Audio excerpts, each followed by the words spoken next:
دیکھتے ہی دیکھتے 8 دن تمام ہو گئے ان کے، بس اب چند راتیں اور باقی رہ گئی ہیں۔ اللہ آپ کی ہماری اس گردانی کو شرف قبولیت عطا فرمائے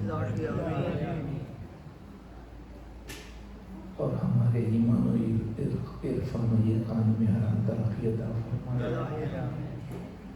اس کے طفیل میں جو حضرات کی جو حاجات ہے اس کو پورا فرمائے۔ بالخصوص جو حضرات علیل ہیں، بیمار ہیں، خاص سے برادر حسن صاحب اور مسئلہ رضوی صاحب، اتھر بھائی کے محترمہ ٹرانسمیشن صاحب شہر کو میرا جو بھی بیمار ہے، جیسے بیمار کربلا، خدا نے عالم سب کو شفا کاملہ عاجل ہمارے حضرت عزیز نواں خواجہ کاظم صاحب کو بھی خدا نے عالم مکمل شفا کاملہ عاجل۔ ایک اور درود بھیجی محمد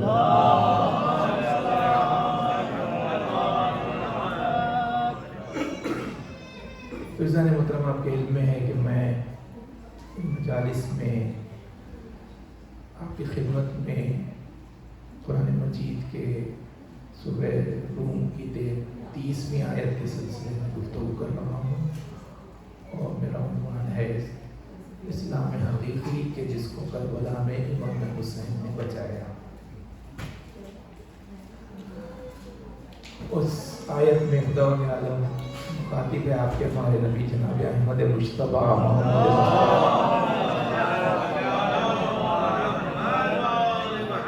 صلی اللہ علیہ وآلہ وسلم سے، اور یہ فرما رہا ہے کہ واقعی وجہ کا للدین حنیفہ، کہ حبیب آپ ہر طرف سے اپنے رخ کو موڑ کے دین حنیف کی طرف کر دیجئے۔ فطرت اللہ التی فطر الناس علیہا، کہ یہ وہ دین ہے کہ جس کو خالق فطرت نے مطابق فطرت بنایا۔ اس ذالک دین القیم، یہ بہت ہی مضبوط دین ہے، لا تبدیل لخلق اللہ، اس میں تبدیلی بھی ہونے والی ہے۔ اور آخری میں کہا جا رہا ہے وَلَٰكِنَّ أَكْثَرَ النَّاسِ لَا يَعْلَمُونَ، لیکن یہ کہ انسانوں کی اکثریت وہ ہے کہ جو اس بات سے لا علم نہیں جانتے کہ اسلام کی خصوصیت کیا ہے، نہیں جانتے کہ اسلام کا مرتبہ کیا ہے، اس میں عظمت کیا ہے۔ اور پھر جو لفظ استعمال کیا گیا وَلَٰكِنَّ أَكْثَرَ النَّاسِ، ناس کا لفظ استعمال کیا گیا۔ ہم سب سمجھ کر رہا ہوں کہ اس میں صرف یہ نہیں کہا گیا کہ صرف نان مسلمز نہیں سمجھتے ہیں اس کی حقیقت کو، کہ ناس کے لفظ میں مسلم بھی آ جاتے ہیں، مسلم نان مسلم سب، یعنی ان میں اکثریت کہا جاتا ہے، زیادہ تر لوگ وہ نہیں جانتے ہیں۔ اور انسانی مطلب جس کی وجہ سے آپ حضرات جانتے ہیں کہ اور لوگ اسلام تو وہ تو ایک نیچر کے پیرالل کہتا ہے، تو اس سے تو اٹریکٹ ہونا چاہیے، لیکن لوگ اٹریکٹ نہیں ہو رہے، تو اس کا سبب کیا ہے؟ تو میں نے عرض کیا کہ وہ یہی ہے کہ جس کی طرف متوجہ کیا تھا آپ کے میرے مولا امیر المومنین علی بن ابی طالب،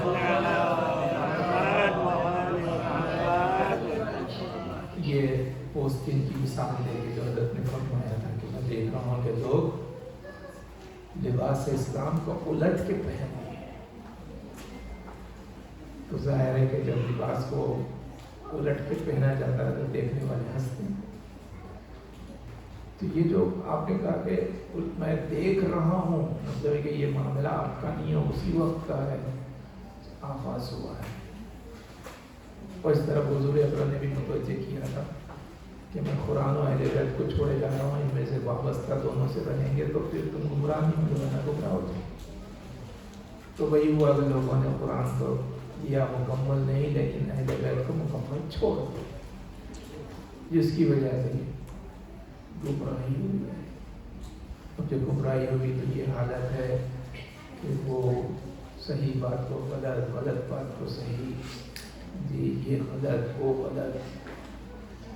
وہ لوگ کہتے ہیں کہ یا محمد نہیں کہنا چاہیے، یا علی نہیں کہنا چاہیے، اور کہتے ہیں کہ رسول اللہ کی مزاق پر نہیں جانا چاہیے، مختلف باتیں، ولادت کو نہیں منانا چاہیے. یہ ساری چیزیں جو آتی ہیں اور یہ بارہا لاتے ہیں لفظ توحید کا، کہتے ہیں یہ شرک ہے، شرک ہے. اگر آپ تحقیق کریں تو معلوم ہوگا کہ حقیقت میں یہ توحید ہی کو نہیں سمجھے. اور ظاہر ہے کہ توحید کو جو نہیں سمجھے وہ اس لیے کہ جو توحید کو سمجھنے کا ریسورس تھا اسی کو انہوں نے چھوڑ دیا. جی جو اللہ نے جو انتظام کیا، آپ جانتے ہیں کہ سب اعتراف کرتے ہیں کہ جیسی توحید امیر المومنین علی بن ابی طالب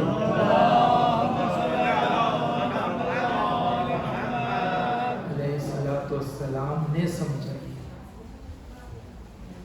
ویسی توحید کسی نے نہیں سمجھی. رئیس الموحدین کا ہے امیر المومنین، انہوں نے اصل توحید کو بیان کیا. اور ظاہر ہے کہ مجلس میں خاص طور سے اس کو پیش کیا جاتا ہے، اس لیے کہ امام حسین کے الخبات میں سے ایک لقب ہے الدلیل علی ذات اللہ، کہ اللہ کی ذات پر سب سے بڑی دلیل کا نام ہے حسین. اس لیے کہ توحید کو مختلف لحاظ سے سمجھایا گیا، خطبوں کے ذریعے، تقریروں کے ذریعے، تحریروں کے ذریعے. لیکن اس نے تہہ خنجر سجدہ کر کے جس نے توحید کو سمجھا وہ امام حسین. اور میں نے عرض کیا کہ امام حسین کی ذات اتنی عظیم ہے، لیکن اس حسین کی نگاہ میں جو حضرت علی کی عظمت ہے، میں نے عرض کیا کہ وہ جو بات ہے کہ آپ کے 3 بیٹے ہوئے، تینوں کا نام آپ نے علی رکھا. آپ نے کہا اگر میرے 10 بیٹے ہوتے تو 10 کا نام علی رکھا. حسین کی نگاہ میں حضرت علی کی کیا عظمت ہے. جی عزیزان محترم، اب یہ بات کہ روک رہے ہیں کہ علی کا ذکر مت کرو، علی کا تذکرہ مت کرو، یہ گویا ہم کو عبادت خدا سے روک رہے ہیں. حضور اکرم نے کہا سید مجالسکم بذکر علی بن ابی طالب لأن ذکرہ ذکری و ذکری ذکر اللہ و ذکر اللہ عبادہ، کہ دیکھو جب کبھی جمع ہو کے بیٹھو کہیں پر تو وہاں پر میرے بھائی علی کا ذکر کیا، اور صرف ذکر سے کیا ہوگا کہ صرف ذکر نہیں ہوگا بلکہ اس محفل کو رونق ملے گی. رونق بخشو ذکر سے علی کے. وہ فرماتے ہیں علی کے ذکر سے میرا ذکر ہوگا، میرے ذکر سے خدا کا ذکر، خدا کا ذکر عبادت ہے. اور فرمایا یہ ہے کہ اصل تو اللہ کی عبادت کرنا ہے، اصل تو اللہ کا سجدہ کرنا ہے، اصل تو اللہ کی پرستش کرنا ہے. تو وہ یہ سمجھے کہ یہ سٹارٹ یہاں سے ہوگا. میں یہ بتا رہے ہیں کہ اگر علی سے تم شروع کریں گے تو تم کو صحیح محمد بھی ملے گا، صحیح خدا بھی ملے گا.